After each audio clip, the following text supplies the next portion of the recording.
Bienvenidas y bienvenidos, soy Ana y este es un nuevo episodio de Proyecto Co, el canal de podcast de Efecto Colibrí. Un canal inspirado en palabras que empiezan con co, comunidad, conciencia, co-creación, coevolución y, por supuesto, colibrí. Conversamos con agentes de cambio para explorar modelos e iniciativas que están creando impacto positivo. Las historias tienen el poder de transformarnos y regenerar la realidad. Por eso, en Efecto Colibrí producimos y distribuimos contenidos en formato podcast que inspiren un mundo más justo, equitativo y regenerativo. Conoce más en www.efectocolibri.com. Personas, lenguajes, comprensiones. Sabemos que necesitamos categorías para entender el mundo. Así funciona la mente. ¿Y el corazón? ¿Cómo funciona? Otorgar el poder a la mente nos ha traído a una realidad que actualmente es cada vez más polarizada, en la que vemos a otras personas dentro de una categoría. Las categorías son necesarias, también pueden ser peligrosas. Lamentablemente, nuestras mentes han aprendido a que las personas de color diferente, que hablan otros idiomas, llevan otro pasaporte, o le rezan a otro dios, son una amenaza, o son inferiores, o simplemente son diferentes, pero eso diferente lo asociamos a algo negativo. ¿Y ahora qué? ¿Queremos seguir categorizando para excluir y separar? ¿O estamos listas para ponerle una pizca de corazón a las categorías para tender puentes entre ellas? Las personas que buscan asilo en el territorio europeo crece y va a seguir creciendo. Las medidas de bloqueo ante las mareas de personas que huyen de guerras, del cambio climático o las violaciones de los derechos humanos no están funcionando.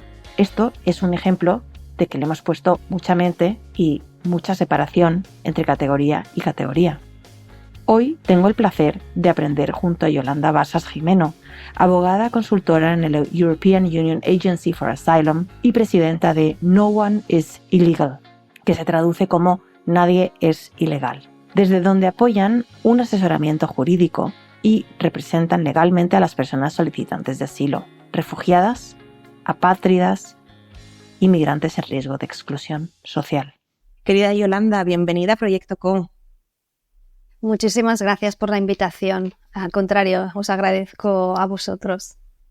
La verdad que es que desde que escuché de tu trabajo, de vuestro trabajo en No One is Illegal, dije qué importante todo lo que estáis haciendo, qué visión como tan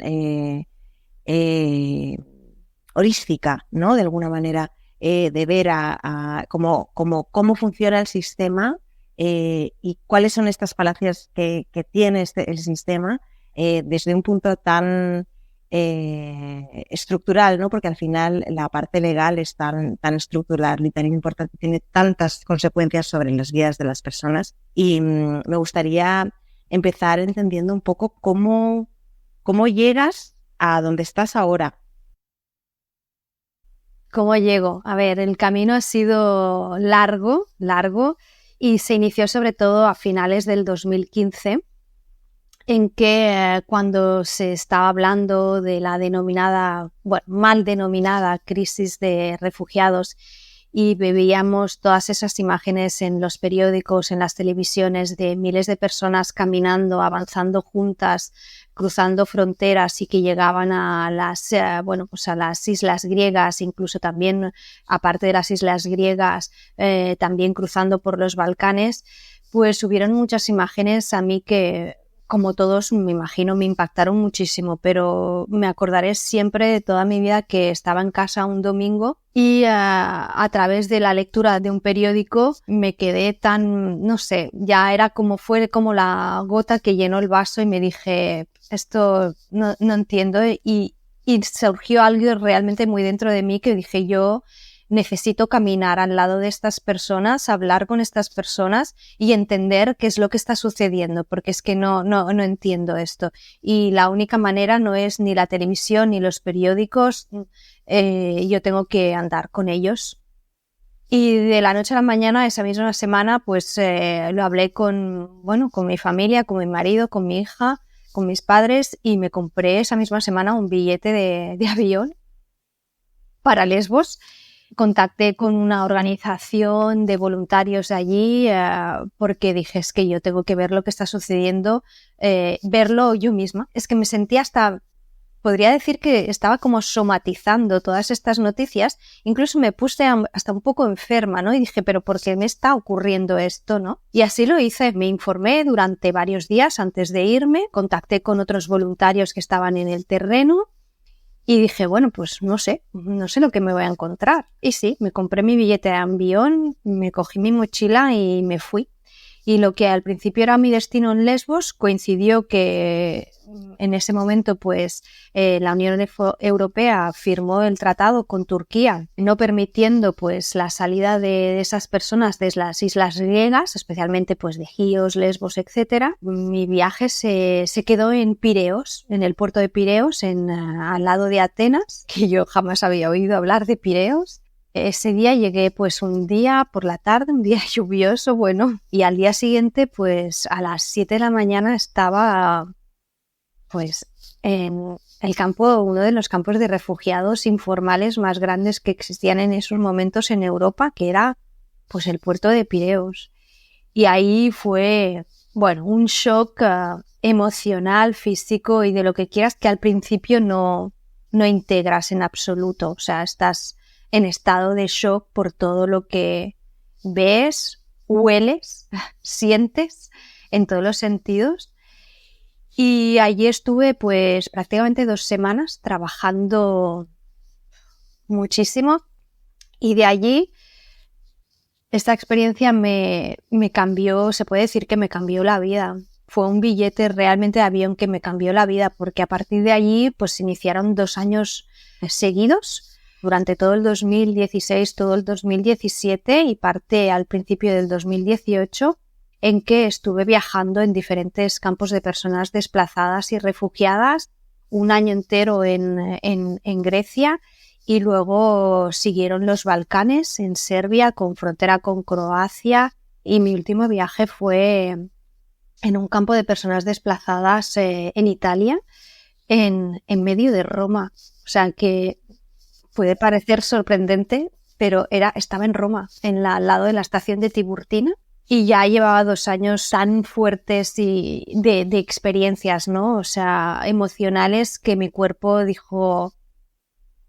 mi mente, ¿no? Dijimos, bueno, yo he visto en principio todo lo que tenía que ver. No encontraba para nada una solución a largo plazo para ayudar a estas personas, aparte, por supuesto, de darles, pues bueno, pues ayudarles con la comida, ayudar pues a médicos que estaban ahí, etcétera, pero esto lo podía hacer y lo pueden hacer muchísimas personas y muchísimos voluntarios, ¿no? Y a partir de ahí yo me dije, bueno, ¿qué es lo que sé hacer yo en la vida, no? ¿Cuál es? Un médico me dijo, wow, me encantaría tener tu profesión porque podría ayudar a estas personas. Y yo pensaba, pues yo estaba pensando lo contrario, porque me gustaría tener tu profesión para poder curarles. Y me dije, no, pero ¿qué dices? Dice, es que así le podríamos dar papeles. Y eso encendió en mí como una especie de... Dije, pero es que tienes razón. O sea, yo soy abogada y al final estas personas lo que quieren es encontrar una solución legal a esta situación. Así que a partir de allí, y aparte coincidió en el 2018 con las llegadas más importantes a España, en el sur, en la frontera sur de España, y pensé, pero es que están en casa, o sea, yo soy española, están llegando aquí y yo no necesito viajar más, no quiero ver más campos de personas desplazadas o refugiadas. Ya he visto durante 2 años lo que tenía que ver, algunas imágenes pues que nunca se me olvidarán y que me perseguirán, digamos, el resto de mi vida. El trabajo está en casa y esto es lo que tengo que hacer. Así que empecé a estudiar muchísimo, un montón, hice pues muchísimos cursos, etcétera. Me especialicé en asilo, en desplazamiento forzado, migraciones. Y desde entonces me he especializado, pues abogada de asilo, de protección internacional, acompañando, asesorando y representando a todas estas personas en sus solicitudes de protección internacional ante el gobierno español. Wow, vaya viaje, la verdad. Espectacular. Sí, muy largo. Sí, qué fuerte, ¿no? Qué fuerte además también, qué atrevida, ¿no? O sea, y qué intuitiva de alguna manera de ver estas noticias, asumir la responsabilidad de decir, a ver, yo me estoy viendo afectada por esto, ¿no? Porque quieras que no, pues al final es algo que le está afectando a gente que no conozco de nada, pero soy humana, ¿no? Empatizo con esta persona que puede ser un número para cualquier organización o para cualquier medio, simplemente una imagen más que vender. A mí me está afectando, voy, porque quiero entender. Y ahí tengo una pregunta, que es, ¿qué te contaban? Para las personas que no han vivido esta experiencia, yo por ejemplo no he vivido esta experiencia de ir a un campo de refugiados, no sé, me lo imagino un poco como Auschwitz, ¿no? O sea, Bueno, como un campo de concentración. depende No de qué tanto, campos. pero No, depende de qué campos. En los Balcanes te puedo decir que sí. Yo para mí he estado... Es que no se les llamaba ni campos. Para mí, como tú dices, eran como campos de concentración. Lo que yo viví en Serbia, o sea, eso cambió realmente mi vida y hubo un antes y un después. La violencia de la que éramos testigos, etcétera. En Grecia no eran como, digamos, no era como las imágenes que podemos ver de Auschwitz, pero sí que depende de qué campos de personas desplazadas y refugiadas, la miseria era absoluta. Yo estaba, por ejemplo, en una parte del puerto de Pireos y eran aproximadamente, contabilizamos entre unos 1.300, 1.500 personas en un lugar donde nada más habían 2 lavabos. 2 lavabos, simplemente. 1.500 personas y en las que no había nada, o sea, era un hangar donde antes, pues, antes de la crisis, pues depositaban barcos, material, etcétera. O sea, un hangar pequeño en el que tengo miles de imágenes y que algunas, por supuesto, las he difundido y eso era, o sea, no había nada. ¿Qué es lo que me explicaban estas personas? Tengo historias para escribir realmente libros, porque son historias muy diversas y que dependen pues de la historia vital de cada una de ellas, ¿no? De sus orígenes. En Grecia habían muchas personas, bueno, la gran mayoría eran sobre todo de Siria y de Afganistán. También habían algunas personas de Irán y de algún otro país, pero la mayoría, sobre todo sirias, afganos y también, bueno, bastantes iraquíes de la gran mayoría de los yazidis. Conocí por la primera vez de mi vida y oí oír por la primera vez de mi vida que era el yazidismo y que era una persona yazidi, o sea, que era la religión yazidi y de hecho fui muy afortunada de poder convivir durante un año con ellos y que me integraran realmente en sus familias. Y aprendí muchísimos, o sea, las historias son muy variadas y, a ver, pues, sí. O sea, muy que oscuras. Lo que aprendiste es que había que hacer algo, ¿no? Por supuesto, sí. O sea, la lección es que uno no se podía quedar, vamos, que yo no me podía quedar de manos cruzadas en mi casa sabiendo que eso existía. Mucha gente me dice, bueno, pero también sabes que actualmente en el Congo y no te vas a ir al Congo y no te va a decir, bueno, ya, pero por supuesto, o sea, tenemos una realidad y estamos aquí, pero es que esto está ocurriendo en mi continente, en Europa. Es que yo cogía un avión para decirle en Serbia y es que en menos de 2 horas yo estaba allí. En Grecia también, es que esto es en mi casa, pero es que en Barcelona, en Málaga, en Madrid, es que en España, como sabemos, hay miles de personas que están en esta situación. Entonces, hay que hacer algo. Claro, totalmente.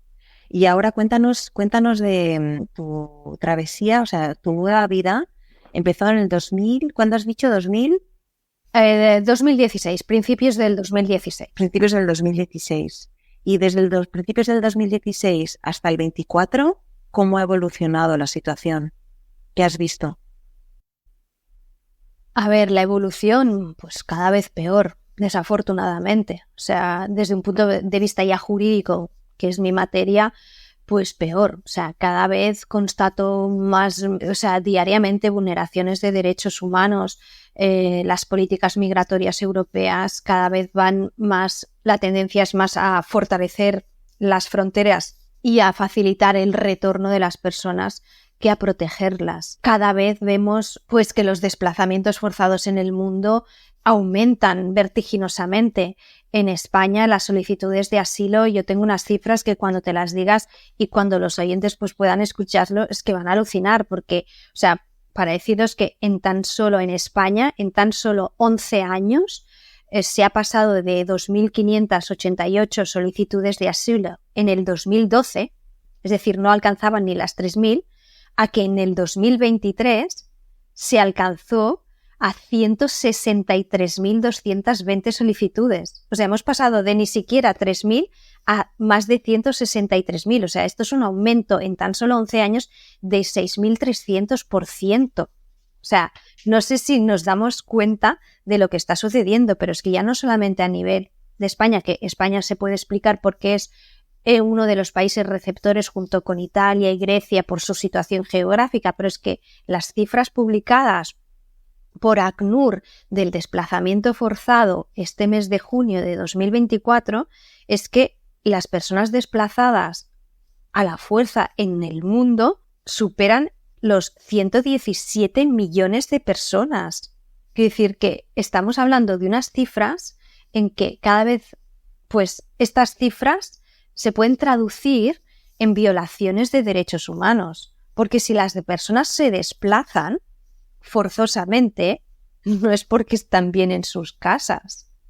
O sea, hay problemas de diferente índole, de diferente origen, por supuesto, pero los conflictos también aumentan y cada vez hay más conflictos. Sí, totalmente.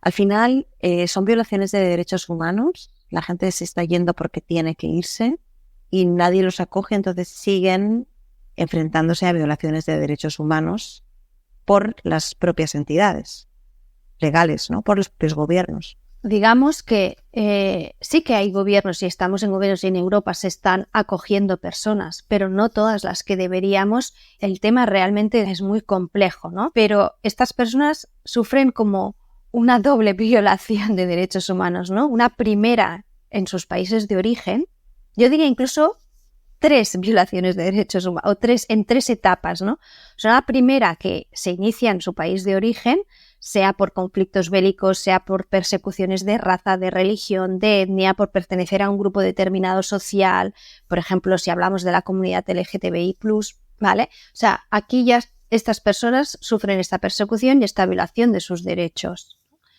Luego, en la ruta migratoria, te puedo asegurar que todos, o el 90 y pico % sufren violaciones de derechos humanos, especialmente las mujeres que son violadas, etcétera, pero también la gran mayoría de hombres, depende de las rutas migratorias, son utilizados como mano esclava, son vendidos. O sea, quiero decir, las personas que han pasado por Libia, y he tenido casos en que son tratados como mercancías y han sido vendidos. Y luego, para terminar, una tercera, y en esta etapa, cuando ya están a salvo, digamos, y que llegan al final de su destino, pues sufren una violación desde un punto de vista administrativo. Porque una vez que han llegado aquí, toda la burocracia, todas las barreras, cuando ya han llegado a este país seguro en el que quieren solicitar el asilo, a partir de allí ya nada depende de ellos. Dependen pues de una burocracia, de una administración, y esto es muy frustrante porque en realidad es una frontera invisible que es administrativa y que causa igual de daño o incluso más debido a todo el recorrido que llevan, ¿no? Y al cansancio que llevan físico-psicológico, y que pensaban que esto sería ya, que ya están a salvo, y no están a salvo. O sea, no están a salvo desde un punto de vista administrativo. Sí.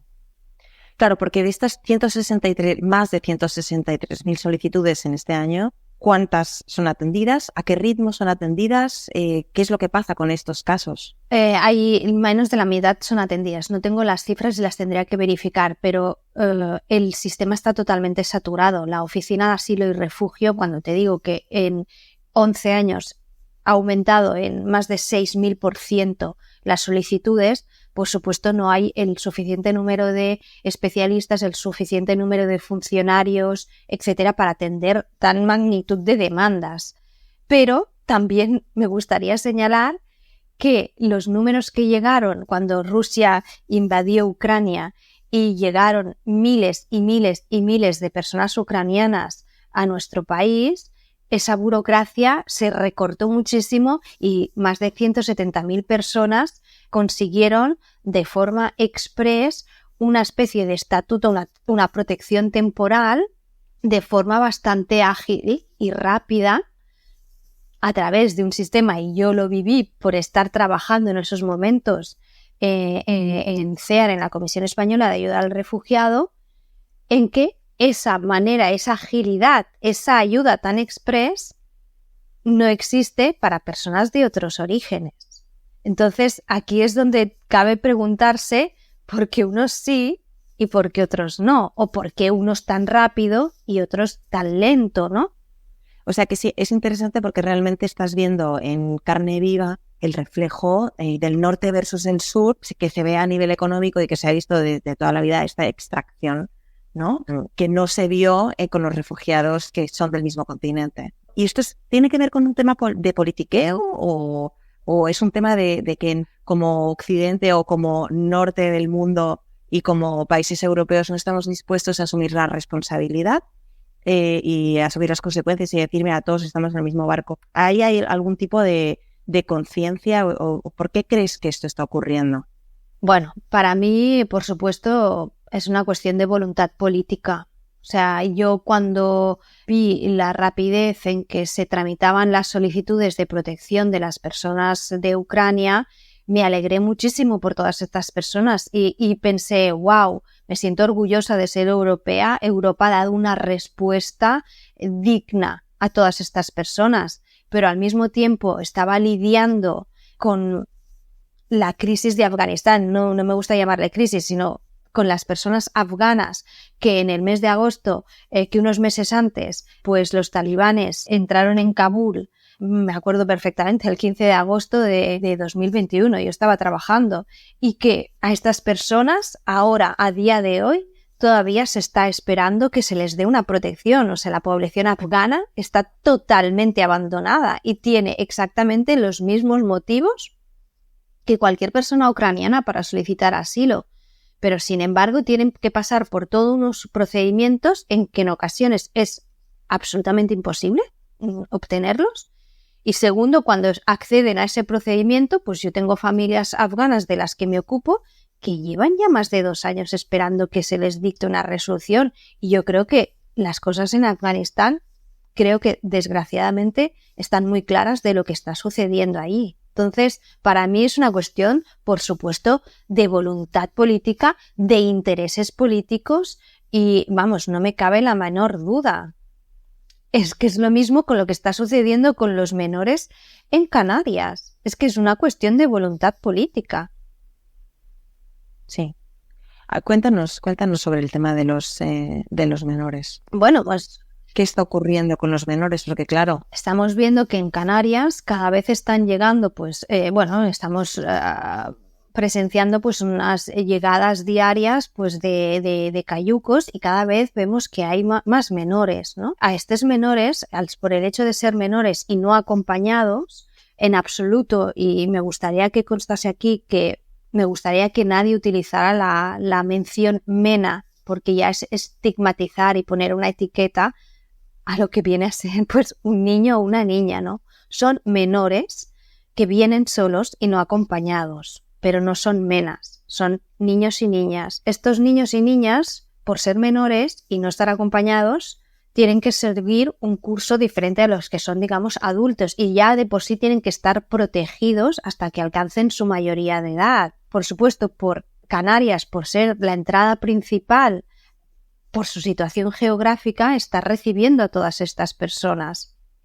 Pero es que no tiene una capacidad de asumir tantas llegadas. Son islas y estas personas tienen luego que trasladarse a península y que haya, no me gusta llamarle reparto, pero una responsabilidad compartida. Y este verano, y ha sido para mí como la telenovela del verano, en que entre los partidos políticos parecía que se estuvieran aquí repartiendo cromos de que si cogemos 100, de que si cogemos 50, pero que es que estamos hablando de niños y niñas. Y es que yo creo que es que la pregunta ni se tiene que plantear. O sea, es que no podemos dejar a una comunidad autónoma, no se podemos dejar a las Islas Canarias como diciendo, mira, es el problema de ellos, porque esto es lo que en realidad también está sucediendo y está viviendo España. Es que yo a veces me digo, bueno, pues que no entiendo cómo los dirigentes no se dan cuenta. O sea, a nivel europeo los españoles estamos también viviendo lo mismo. ¿En qué sentido? En que la responsabilidad la estamos sufriendo Grecia, Italia y España, porque geográficamente somos los 3 países en los que llegan por embarcaciones estas personas. Que luego puedan moverse interiormente por las fronteras europeas es una cosa, pero las llegadas geográficamente es lo que hay. Entonces, tiene que haber una solidaridad entre los países, y si hablamos a nivel español, una solidaridad entre las comunidades autónomas de asumir esta responsabilidad. Sí, cuéntanos, Yolanda, desde No One is Illegal, ¿qué estáis haciendo? ¿Cómo ayudáis? ¿Cómo estáis logrando ayudarle a estos refugiados, a estos migrantes? Sí. Perdón. Bueno, desde No One somos una asociación por el momento pequeñita en el que hacemos realmente lo que podemos, pero, o sea, pequeñita pero con mucha fuerza y con mucha energía. Y mucha garra, sí, no dejamos a nadie atrás, Bueno, ¿cómo les ayudamos? Pues haciendo lo que sabemos hacer, asesorando y representando a estas personas en sus solicitudes de protección internacional al gobierno español. Es decir, que representan pues solicitantes de asilo, personas refugiadas que ya han obtenido un tipo de protección, ¿vale? Y también a personas, digamos, migrantes, ¿vale? En situación de vulnerabilidad que han podido, pues les han rechazado su solicitud de asilo y que corren un grave riesgo de exclusión social. Entonces, sobre todo, nosotros nos concentramos en solicitantes de asilos y personas refugiadas, pero si vemos que hay un caso de un potencial solicitante de asilo que le rechazaron su solicitud y que existe una posibilidad, no sé, de regularización o de luchar su tema, pues le ayudamos. Siempre, pues esto, desde el asesoramiento y la representación legal. Súper. ¿Y nos puedes contar un par de casos que digas vale la pena que la gente sepa? Por supuesto. Bueno, pues un caso que a mí me dio muchísima satisfacción de un chico de Mali que estuvo, pues bueno, pasó por Libia, estuvo en Libia, etcétera, y que huyó del conflicto que existe en Mali y que cada vez está creciendo todavía más. De hecho, para decir que actualmente pues casi el 98% de las solicitudes de protección internacional, bueno, más del 90% de las solicitudes de protección internacional de personas de Mali son aceptadas por el gobierno español. Después de lucharlo mucho durante 2 años, obtuvimos el asilo y es una persona muy, muy especial porque en este tema que me llega realmente mucho al corazón, fue un chico muy joven rescatado por una ONG alemana en la que dentro de ese barco de salvamento, que los rescataron cuando ya habían salido de Libia, había un periodista español, César Dezfuli, en que una vez rescataron a todas las personas de esa embarcación, pues hizo una fotografía a cada uno de ellos y la fotografía de este chico ha dado la vuelta al mundo y obtuvo el primer premio de fotografía de retrato a nivel mundial. Ha sido expuesta en el National Portrait Gallery de Londres, ha obtenido todo el trabajo que se hizo, pues ha obtenido multitud de premios en la Press World Photo y bueno, pues al final pudimos obtener el asilo para este chico, que es maravilloso, que está trabajando súper integrado en España, habla súper bien castellano, está trabajando, está también haciendo de modelo para diferentes agencias y también está trabajando pues en un hotel y bueno, estudiando un montón y la verdad es que cuando logras, ¿no? Pues ayudar a estas personas y sobre todo, insisto, en ayudar, no en salvar, porque aquí no salvamos a nadie, las personas se salvan a sí mismos, sino ayudar, ¿no? O sea, facilitarles esa oportunidad, ese camino, pues se siente una gran satisfacción, la verdad. Qué maravilla, Yolanda. ¿Dirías, Yolanda, que las historias suelen acabar bien? No. ¿O cómo...? Ya. No, desgraciadamente no. La mayoría acaban mal. La gran mayoría. Es un porcentaje muy reducido el que termina bien y con satisfacción y tal. A esto nos agarramos también, porque si no ya apaga y vámonos. Y porque hay que lucharlo. Pero la gran mayoría termina mal. De hecho, el porcentaje de protección que se da en España es uno de los más bajos de Europa. Y las protecciones, o sea, el porcentaje es reducido. ¿Y hay algún país que lo esté haciendo bien? O sea, o mejor, como para poder hacer un poco copia y pega. Bueno, a ver, yo tampoco te podría hablar de cómo funciona el asilo en todos los países europeos, sino en algunos, ¿vale? Yo diría que haría un copiar y pegar de varios. O sea, España no lo está haciendo tan mal.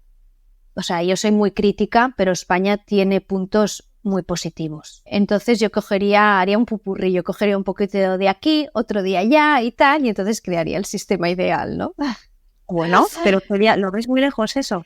Bueno, un poquito, y sobre todo con la aprobación reciente del nuevo pacto de migración europeo, lo veo desafortunadamente muy, pero que muy lejos. ¿Nos puedes resumir cuáles son los puntos que trae el nuevo pacto? Bueno, a ver, resumir realmente, Ana, es imposible, porque quiero decir, es un pack de medidas que esto a mí me llevará un año para poder estudiarme todo esto. Pero lo que desgraciadamente ha elegido Europa, ¿no? O ha adoptado Europa es sobre todo potenciar la externalización de las fronteras, crear un sistema de solidaridad a la carta, muy feo, la verdad, y esto sí que lo voy a explicar porque merece la pena explicarlo, y apostar realmente por el retorno de las personas.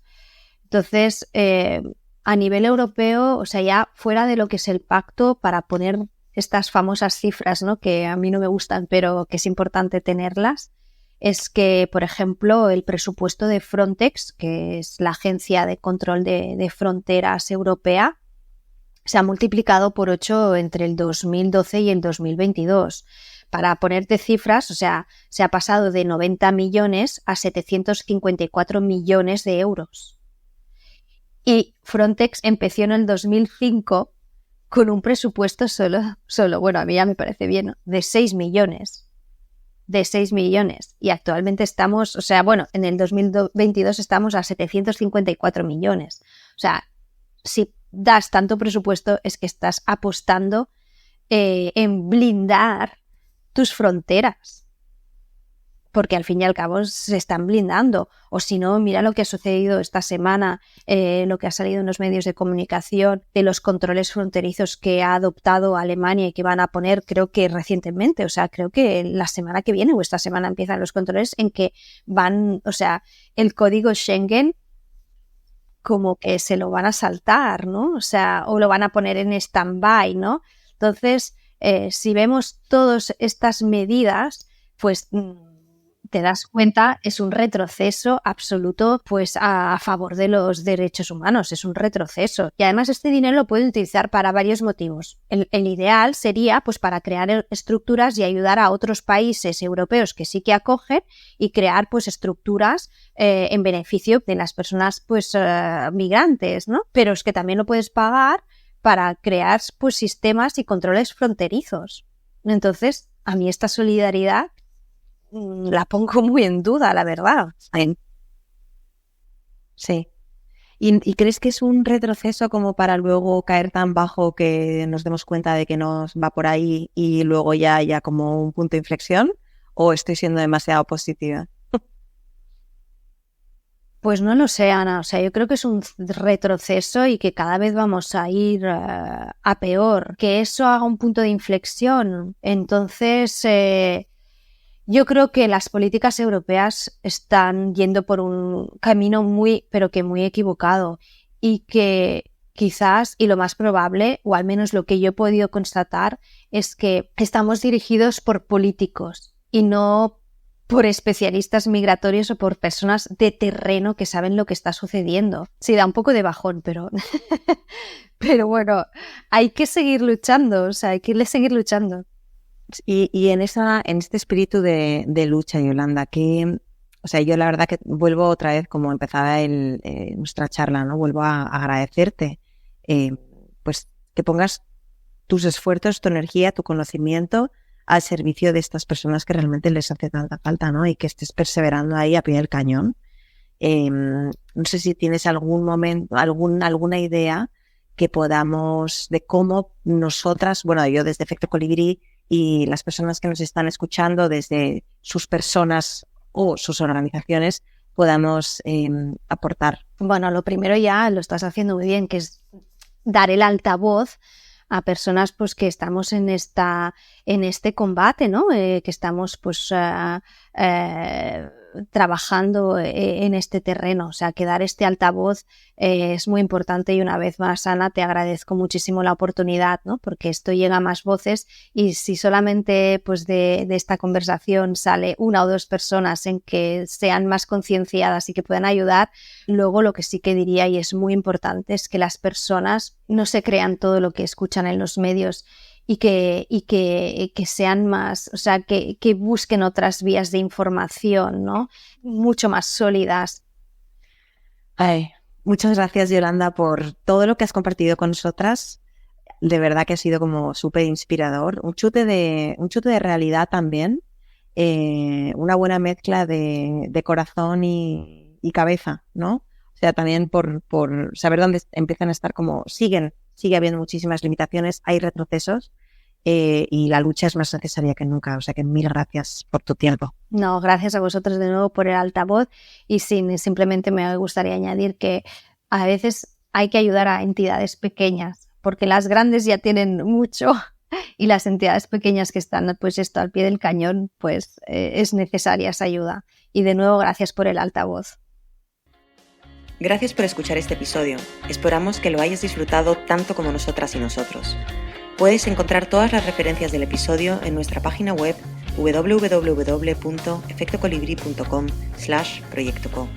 Si te ha gustado, califícanos con 5 estrellas, déjanos un comentario o compártelo con tu red. Esto nos ayudará a llegar a más personas y hacer que la innovación social sea la norma. Así que de antemano, gracias. Si tienes preguntas, feedback o nos quieres presentar a una invitada o un invitado para el podcast, nos puedes escribir directamente a ana@efectocolibri.com. ¡Hasta la próxima!